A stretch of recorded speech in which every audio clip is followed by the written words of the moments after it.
is a week after Easter, and what a week it has been since Easter. Pope passed away this week. Funeral. Wow.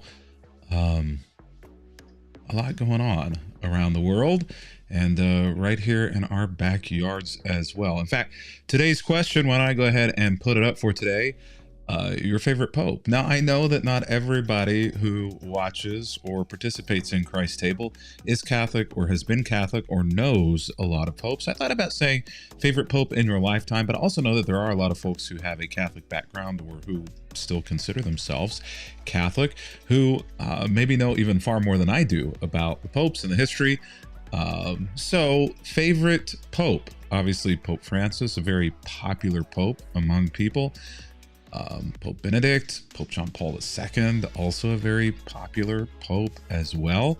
Arguably as popular or maybe more popular than Pope Francis, which seems difficult to believe considering the popularity of Pope Francis. But that is the question for this morning. What is your favorite pope? Welcome to Christ's Table. So glad that you're here with us this morning. Maggie will be with us in just a little bit from Florence, Alabama, in order to lead us in some music today. And the music is going to be great. We'll also pray as well. And so have those prayer requests ready. You can actually go ahead anytime you want and put those prayer requests in the comments or the chat. We will do communion as well. So we want to encourage you to consider participating in communion with us. So have something on standby so that you can be a part of that. The question again, what is your, or who is, I guess, your favorite pope? We would love to have you participate in that question with us this morning. Just a little housekeeping around here. We will not be broadcasting live next week. I will be busy. In fact, I'll talk about that in a few minutes. If you didn't get the email, if you didn't get the email, then sign up for the email list right there, www.christtable.today. If you did get the email, you'll know why. If you pay attention and listen, to the beginning of the message here in just a few minutes, then you'll know kind of what's going on. And we won't be live this coming Sunday or next week, the first week in May. I think it's May 4th. May the 4th be with you, Star Wars Day. I didn't realize that. Now I'm questioning everything. Is this a good idea not to have service on Star Wars Day? May 4th, we won't have a live service, and probably the week after that, we won't have a live service as well, but we'll probably pull together something for you on that week. And then hopefully after that, things will be back to a normal routine. We are working on our next boxes, so make sure, yes, definitely that you sign up for that email list right there at christtable.today so that you are aware whenever those boxes come out. The theme has already been set. We're already working on pulling together all of the materials for those. If you'd like to give to Christ's Table, support Christ's Table, that also helps support me, helps support Maggie, as well as airtime and all the electronics and things that it takes in order to make this happen. You can do that by giving safely, securely right there at www.christtable.today. It's simple, it's safe, it's secure, and it helps us. It's also tax deductible. You'll get a statement at the end of the year. We thank you for your generosity. We're only able to do this because of the generosity of people like you who see our mission for those who are disappointed, disillusioned, done with the church, or need a bridge back to faith. It is a ministry. It's like Paul in his tent-making ministry.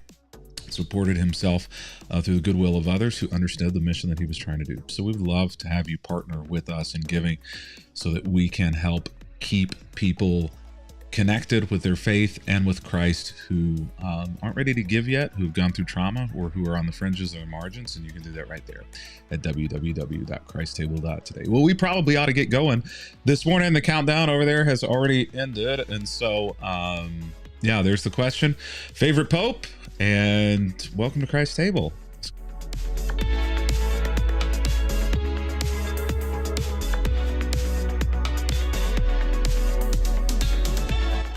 Well, the graphic there probably gave it away. I am looking at open heart surgery now. I think it is 5 days from today, this coming Friday, going in for triple bypass, which was a surprise to me. You can outrun a lot of things in life, but you can't outrun genetics.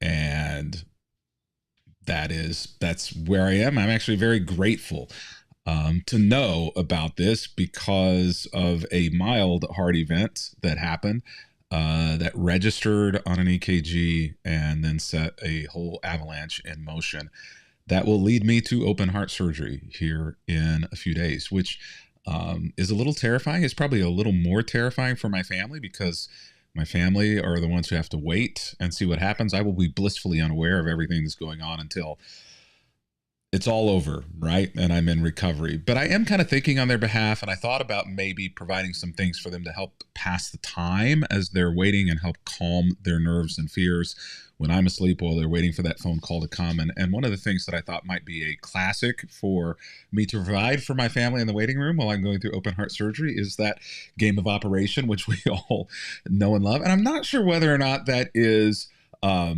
humorous thing to provide for the family or whether or not it's a bit sadistic. But if you know me, you probably will know that there is a very fine gray and unclear line between humor and sadism in my life. But I'm thinking of providing the game of Operation for my family. And heart is, heart death, number one killer of people. Fortunately, only 1% of people pass during the surgery, so the odds are in my favor, but it's risky, heart disease. And, to make a pivot, Bible talks about heart disease as well, more in a metaphorical sense, but does speak about the heart a lot. So even 2,000 years ago, people's minds were thinking as much about the heart as our minds oftentimes are today. Jesus said these words in John chapter 14, "Don't let your hearts be troubled. Trust in God, but trust also in me." It's interesting because when this is given, it was given just moments before Jesus is about to face the crucifixion, the betrayal, the arrest, his death. The people who are following him, the disciples who are hearing this, are about to be thrown into chaos and crisis. And so this verse, I think, for them facing chaos, crisis, crucifixion, also parallels for us as well, hopefully a bridge to those moments whenever we're facing maybe not crucifixion, but crisis, chaos, cardiac surgery, cancers, calamities, any number of things that can come our way. Don't let your hearts be troubled. Trust in God, but also trust in me. It can be hard sometimes, I think, to trust God whenever we are bearing down on something that is scary. You receive that diagnosis that you were not expecting. Maybe it's a medical diagnosis. Maybe it's a financial diagnosis. Maybe it's a relational diagnosis where you finally get the details of something that you realize this is a crisis. There is something big that is going on that is potentially unavoidable, and it raises that anxiety in you. Maybe it's emotional, maybe it's psychological. There can be a lot of fear, and there is a lot of fear in me, pre-surgery anxiety. And whatever you may face, it may not be a cardiac event, but it can be some calamity, some crisis, some chaos. Diagnosis can bring fear. It can raise the anxiety level. And Jesus here looks at his disciples and says, don't let your heart be troubled in what you're facing here, what is out in front of you. You can't control it. The fear is palpable and real and understandable. The anxiety is there and it's rising. And just like the surgeon explained the diagnosis to me and helped calm my fears. Jesus here is trying to calm ours as well, his disciples and yours in those moments, like a good surgeon who knows what they're doing in crisis situations would do. And that's say, trust me. I chose a surgeon. Sally helped navigate and select a surgeon whom we can trust. The best in Birmingham. Doesn't even stop the heart. Sews those bypass arteries in while the heart is still pumping, which to me, I hope he has a steady hand, but also reduces so many risks and complications because the heart isn't stopped during the procedure. That makes me feel good. It makes me trust him because he's done so many of these things. He knows what he's doing. He's advocating on behalf of my best future health and helps set my fears and my anxieties more at rest because of those things. He said, trust me. Yeah, some things may come up, but I know what I'm doing. Jesus, I think, says the same thing here to his disciples. Trust me. Don't let your heart be troubled. Trust in God and trust also in me. There is more than enough room, he says. If you're thinking about the future, if you're worried about the future and what happens in the hereafter, and I'm working on my will. I'm working on writing out anything that I might really feel strongly about for my funeral. I don't think I'm going to need that, but moments like that make you face the reality of your own mortality. Jesus says to his disciples when they're in those moments, there's more than enough room in my Father's home. You can be there too. You don't have to worry about where you're going to be. If it weren't so, I would have told you, I'm going to get this place ready for you. And when everything is ready, I'll come and get you so that you will always be with me where I am. Jesus says here that the prescription for those moments where the diagnosis brings anxiety and fear is faith. That the prescription for navigating life, practically, physically, and spiritually, is faith over anxiety. Trust. It doesn't mean that the anxiety fully goes away. Maybe it doesn't mean that the fear fully goes away, but it means that you are trusting in something or someone equally or more so than your fear and your anxiety. I love this quote by Charles Spurgeon. Anxiety does not empty tomorrow of its sorrows, but it empties today of the strength of those sorrows and anxiety. That's what we want to do. We want to take away the power of the fear and the anxiety and replace it with something stronger and more real. Faith, trust, hope. So how does that play out for us? I think that the way that plays out for us, for me and what I'm facing, for you and whatever you're facing, is acknowledge your fears, but fix your focus on Christ's faithfulness.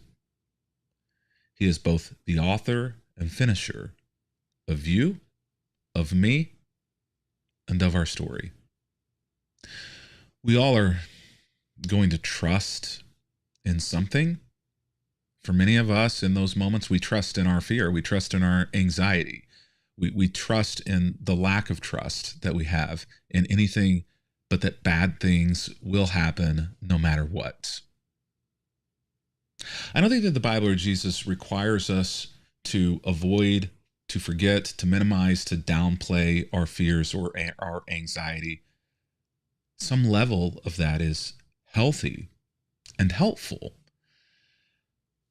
But we acknowledge that they're there. And instead, rather than fixating on those things, fixate our focus on things that we can trust more.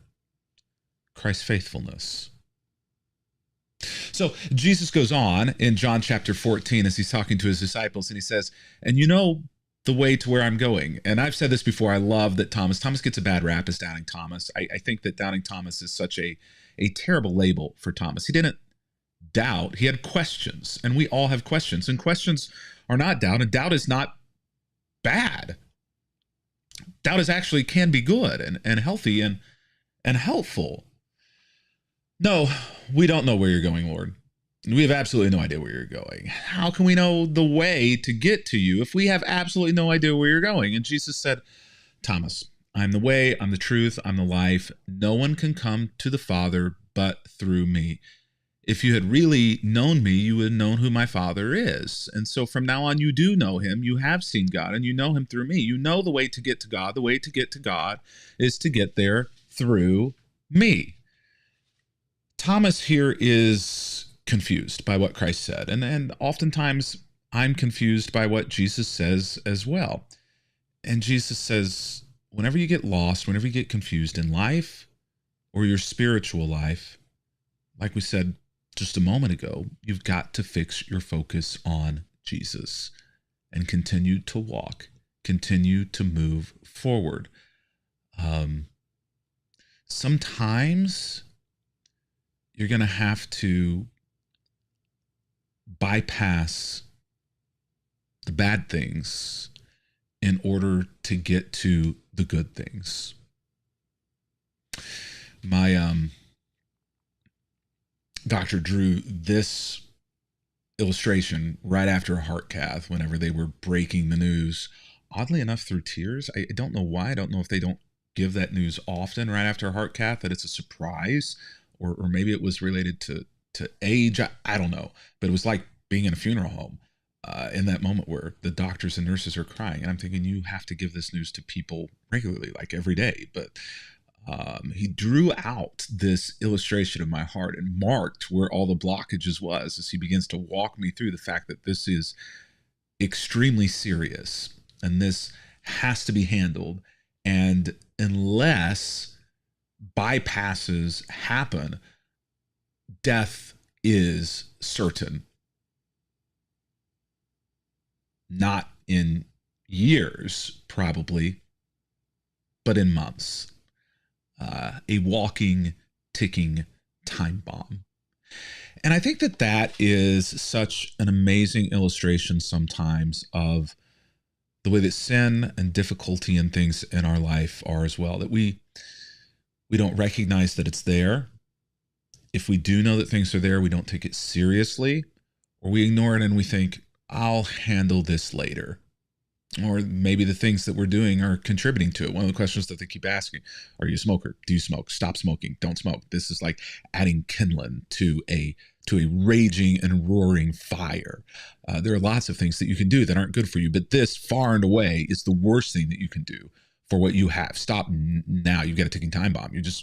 You're asking, you're like holding that match next to the flint with the light, right there, the wick. It's dangerous, and we've got to get you to recognize that this situation is really dangerous, and we've got to find a way to bypass all of these blockages. Sin is a blockage that stands in the way of us oftentimes experiencing full life. Jesus said, I came that you might have life and have it to the fullest. But whenever there are things that are blocking us from that life, we have a choice. We have a choice as to whether or not to simply ignore and continue to be more and more blocked from that life, or we have a choice as to whether or not to bypass and deal with those blockages in order to find ourselves back receiving and enjoying full and total life like Jesus promised. Jesus' own crucifixion, which we celebrated a few weeks ago, which he's speaking to his disciples here about, bypassed sin, bypassed the plan, bypassed the route that things were on. Jesus' crucifixion bypassed all of that creating a new pathway to God. And that's what Jesus is saying here to Thomas. You don't think you know the way to God, or you thought you knew the way to God, and now you're not sure. But I just want you to know there is a new way to God. Those blockages, those things that were standing in your way, they're gone. So the procedure is this. You're going to bypass all of these things by going through me. I am the way. I am the truth. I am the life. I am the bypass around blockages. Surgeon walked me through the procedure, step by step, how he's going to bypass the blockages in my heart in order to allow me to continue to have as much life as I am able to have for as long as I'm able to have it. And that's what Jesus did for Thomas. That's what Jesus does for you and for I as well. It's all about the heart bypass with Christ. And here, Thomas's confusion meets Christ's clarity, where Jesus says, let me clear it up for you. I'm the way. If you want a way around the blockages, the things that are standing in your way of full life, follow me, buddy. Learn about me, buddy. Listen to me, buddy. Christ isn't just a security blanket or a safety net or a fire escape from hell. Christ is a savior, Tim Keller says. Cling to him, not the outcomes. I'm trying to ignore all of the stats surrounding the surgery and all the potential outcomes and all the potential problems and how long those bypasses last and what life expectancy might look like and what cardio capacity might look like on the other things, and try to ignore the outcomes and cling to the hope, cling to the surgeon, cling to the trust, cling to the fact that I'm going to have more life on the other side of that than I have right now. And that's what happens with Christ as well. I have to surrender control to the surgeon. I have to surrender control to Christ. I can't control any of this. I show up at 5 a.m. They knock me out. And whatever will be, will be. I can't control any of it. A lot of us spend our spiritual life trying to control it, trying to manipulate, mitigate, manage all of that, and it's problematic. It's impossible. I can't do my own surgery. The divine surgeon knows the exact route to healing, knows how to get you around all of those blockages, knows how to bypass them, even when the path feels invasive. The surgery is invasive. The recovery is absolutely horrific. Sometimes you have to walk through the suffering and the pain in order to get through to the other side. The only way out into life is through.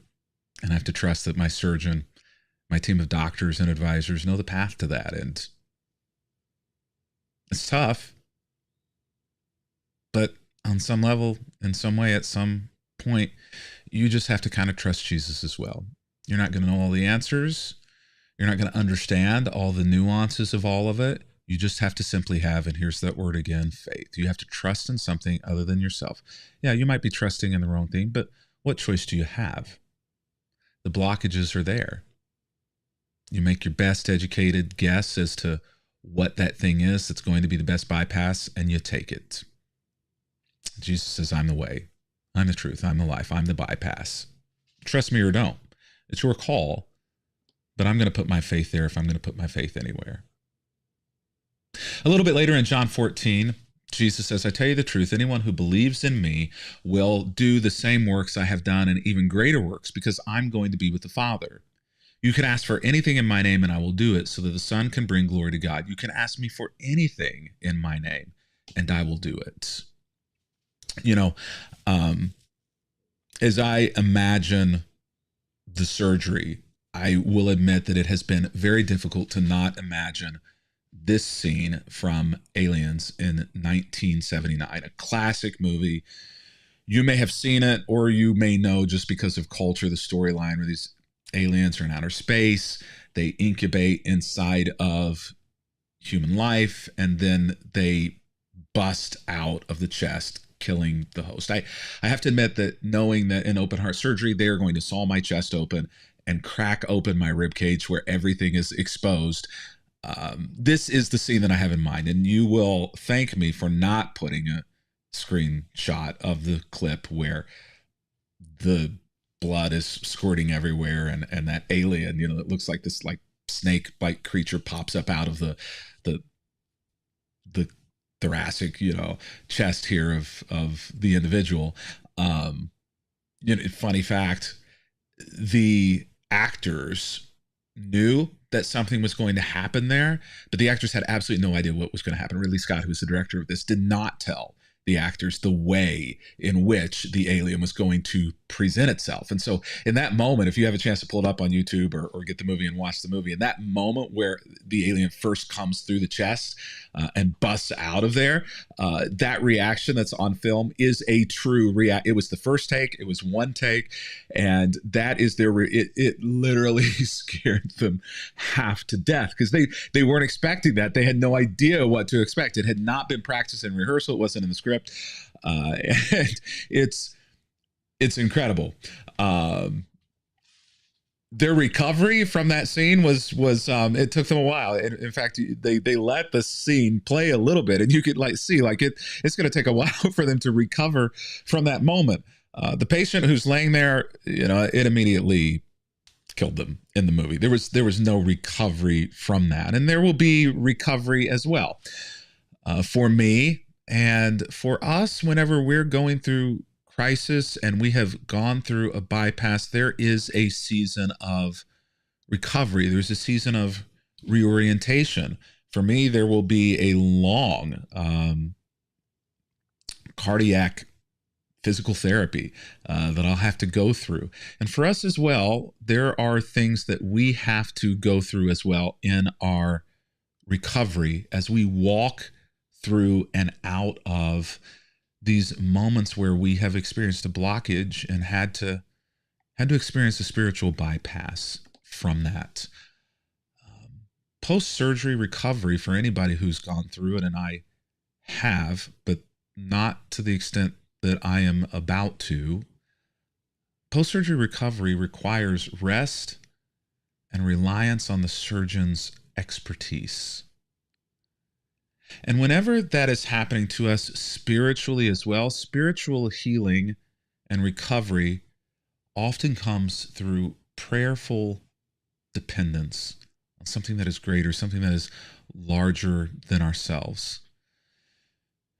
Jesus here in this passage in John 14 promises greater works and greater answered prayers to those who trust him. He says that as you continue to walk this way with me, as you continue to encounter blockages and blockades, as you continue to keep your trust in me, as you bypass these difficulties and these pit stops and potholes in life in order to find and navigate greater and more fuller life, as you experience this, what you're also going to find is you're going to find deeper prayer.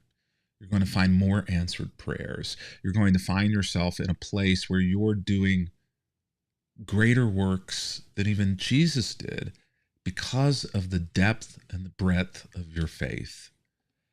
I love what Elizabeth Elliot said. Elizabeth Elliot said that God's promises are never in danger of expiring. This one that he gave to his disciples here in John 14, verses 17 through 25 there are not in danger of expiring. Claim them in the operating room and beyond.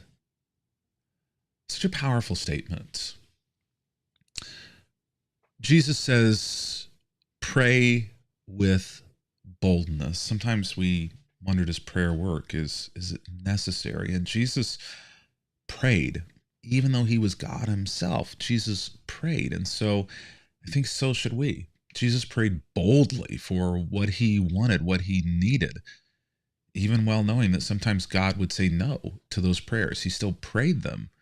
Pray with boldness.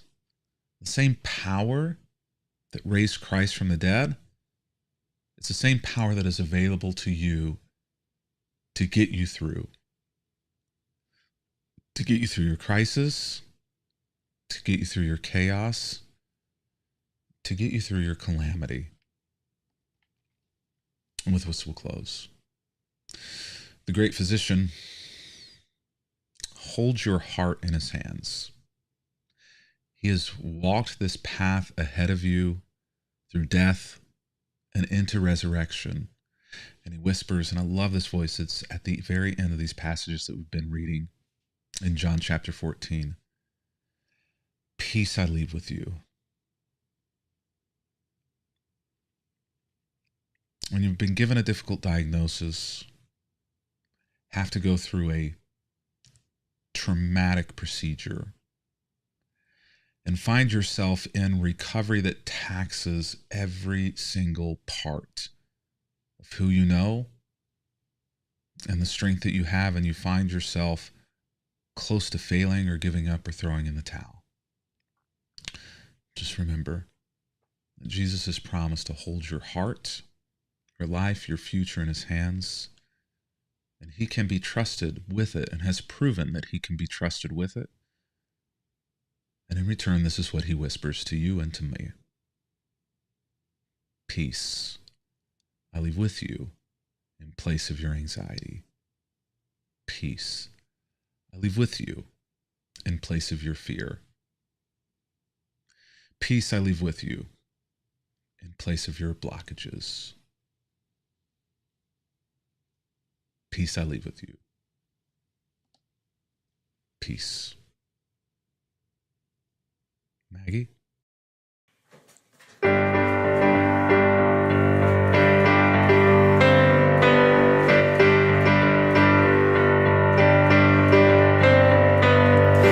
all I see is the battle, you see my victory. When all I see is a mountain, you see a mountain move. And as I walk through the shadows, your love surrounds me. There's nothing to fear now, for I am safe with you. So when I fight on my knees with my hands lifted high. Oh God, battle belongs to you, and every fear I lay at your feet. I'll sing through the night. Oh God, battle belongs to you.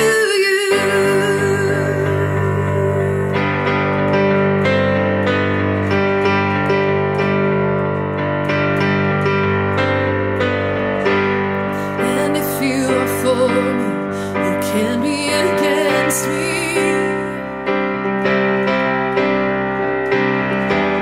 For Jesus, there's nothing impossible for you.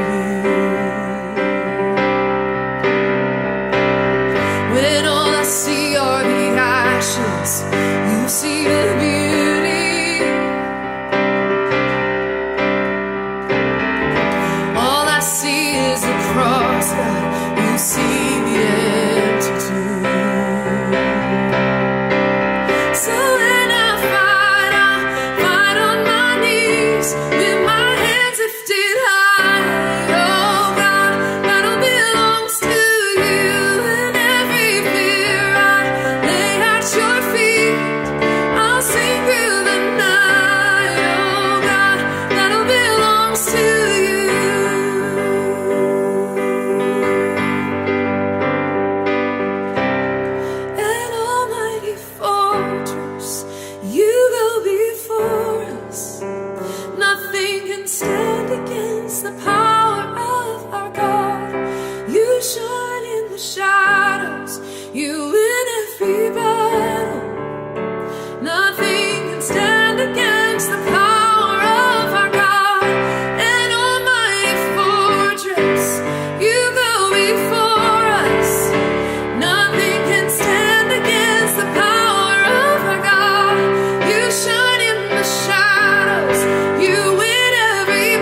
know, this song is maybe a little bit out of character for what I usually sing here at Christ's table, but this week I was in a text conversation and then got a chance to hang out with some wonderful friends of mine, and we were discussing this sense of being defeated or feeling powerless or alone to stand up for those who can't stand up for themselves, to see the kingdom of God on earth, to see Christians behave like Christians, to watch our brothers and sisters go a different direction. And there's just a sense of isolation in that. And so I went to the Psalm because if you know about David, he often felt alone or isolated, or maybe that he was in danger and had no one there to be on his side and to advocate for him. And so I wanted to just read a passage for you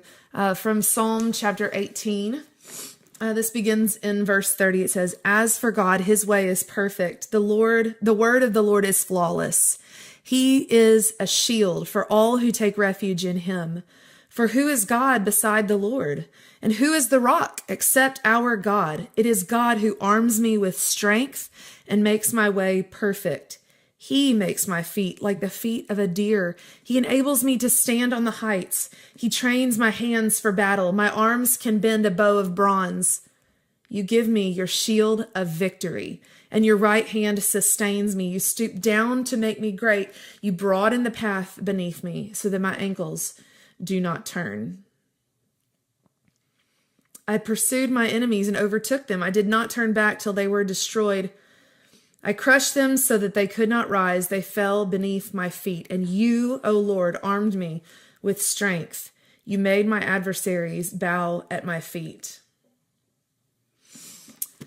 That's not really an image of God we like to think about. We like to think of loving, humble, lowly Jesus, extending mercy and grace, and he certainly does do that. He is also a God of justice, and rightness and righteousness. And so that encouraged me this week that that walking in the way of the Lord means humility and grace and mercy, but it also means strength in battle and a right path. And so I hope that is encouraging to you, that you're not alone in that. David wasn't alone. No one is alone. So I wanted to read that with you. And the next song we're going to sing stays in that same thing. This is from an old hymn called "Christ is My Firm Foundation" or "Firm Foundation." And this is just an updated arrangement of it. So I hope this is meaningful for you to affirm to yourself who God is, and how he is an anchor and a refuge for those who follow him and who seek shelter in the cave of the mountain or in the shelter of his wings. There's so many images of that. So go to him. Let the Lord be your refuge.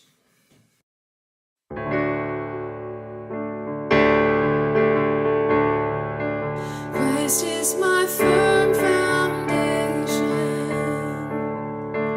the rock on which I stand when everything around me is shaking.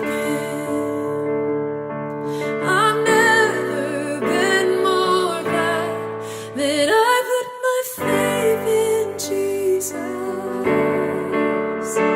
He's never let me down. He's faithful through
So why would he fail now? He won't. He won't. He won't fail. He won't fail. He won't fail. He won't fail.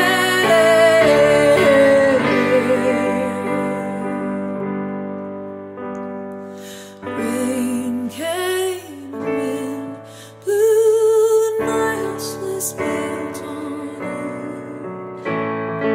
I'm safe with you. I'm gonna make it through. Rain came, wind blew, my house was built on you. I'm safe with you. I'm gonna make it through.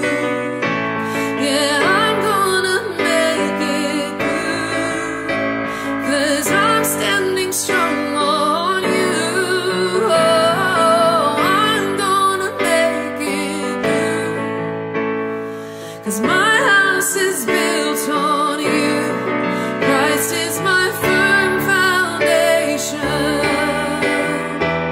the rock on which I stand when everything around me is shaking.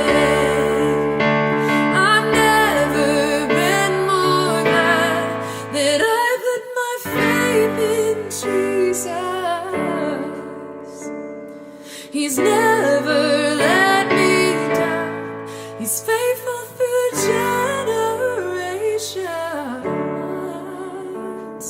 So why would he fail now? He won't. He won't. He won't fail. He won't fail. He won't fail. He won't fail.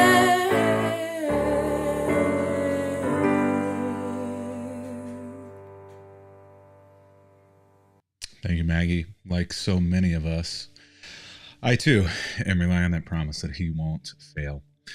If you have something that you need prayer for, this is the moment where we're going to spend some time, a moment or two, praying for those needs. If you have something that you are happy about, a blessing, a praise, we would love to know those and celebrate those with you as well. If what you have to say, a need, a request, a praise is too long or too personal, you can always just put pray for me, or I had a great week, or unspoken request. You can always also let us know those privately through email or direct message. I also want to encourage you to pray for each other. And if you're watching this on delay, not live in the archive, then we still receive all of those requests whenever they come in, and we always do pray for those. So let us know those. Let's spend just a moment or two in prayer. In the comments or the chat, you can put your requests in there, and let's pray. Lord, thank you so much for the ways in which that you love us, that you remind us of your desire to be trusted, that you work to bypass the blockages in our life, things that are blockading us from full life, and that is your goal, that is your intent, that we might experience full and abundant life overflowing. God, whatever the struggles that we're facing today are, whatever the needs are, Lord, I pray for them. Finances, emotions, relational, spiritual, stress, anxiety, fear, an overwhelming sense of feeling lost in the world around us. So much going on, so much that we can and maybe should trust you with, but many of us have trust issues. And so, Lord, I pray that there would be a sense of peace in your presence. Lord, for those who are hurting or struggling or need help, that you would send people to be your hands and your feet, your physical presence. We do pray, Lord, for each and every Catholic as well, having lost their leader, the pontiff. And Lord, as the journey begins to select a new pope, we do pray that your Spirit would guide those who are there to the right person for this moment in time. And Lord, as our act of faith and trust in you in this moment, we together pray the words of the prayer that you've given to us. Our Father, who art in heaven, hallowed be thy name.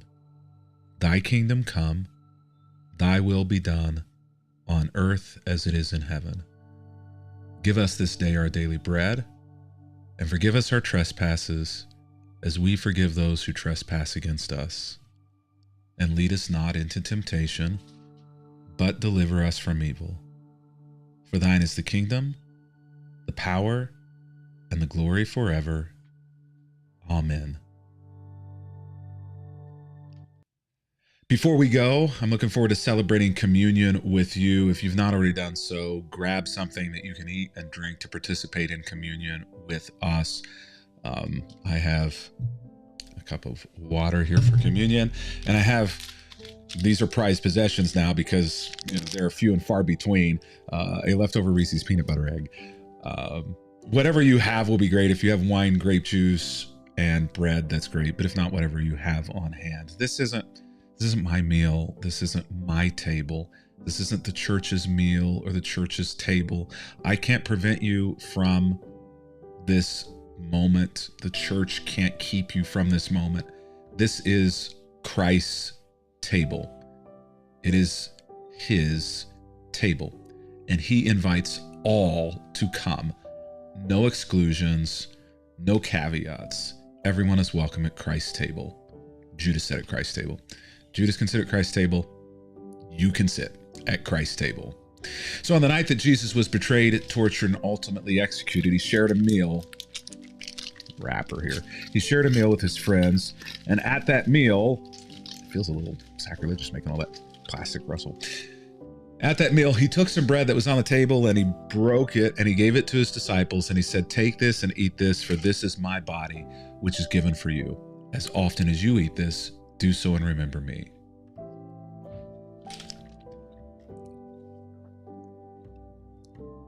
And then he took the cup that was on the table and he passed it around to all of his disciples and he said, "Drink all of this, for this cup is a new covenant, a new agreement between God and between you for the forgiveness of sins.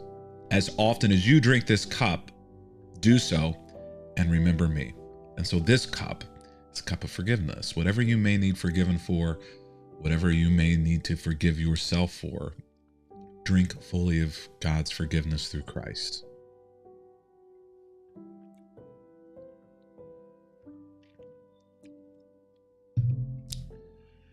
May the Lord bless you and keep you. May the Lord make his face to shine upon you and be gracious to you. May God's face radiate with joy because of you and bring you peace.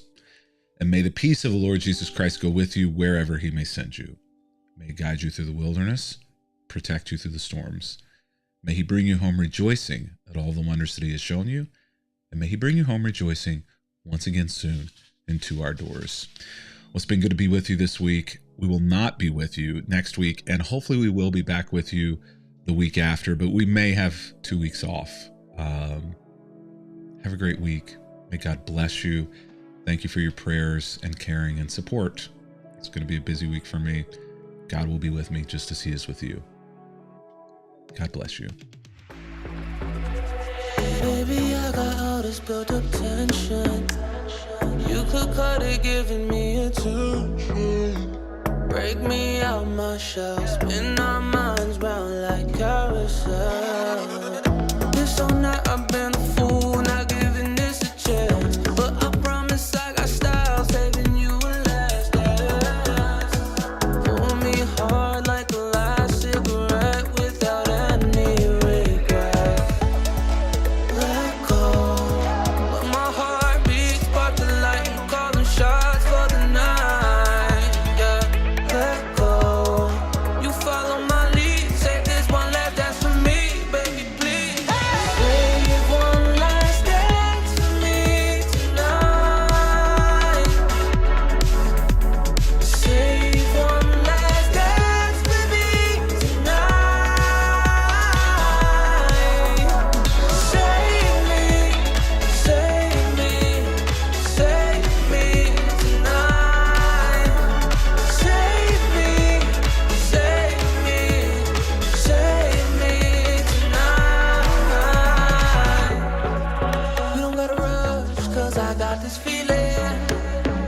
gonna change if we keep on moving along, right where we belong.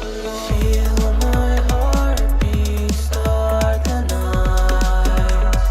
Take a step and just leave it all on the dance floor tonight. Look at it, yeah, let's go. Let my heart beat, spark the light, I'm calling shots.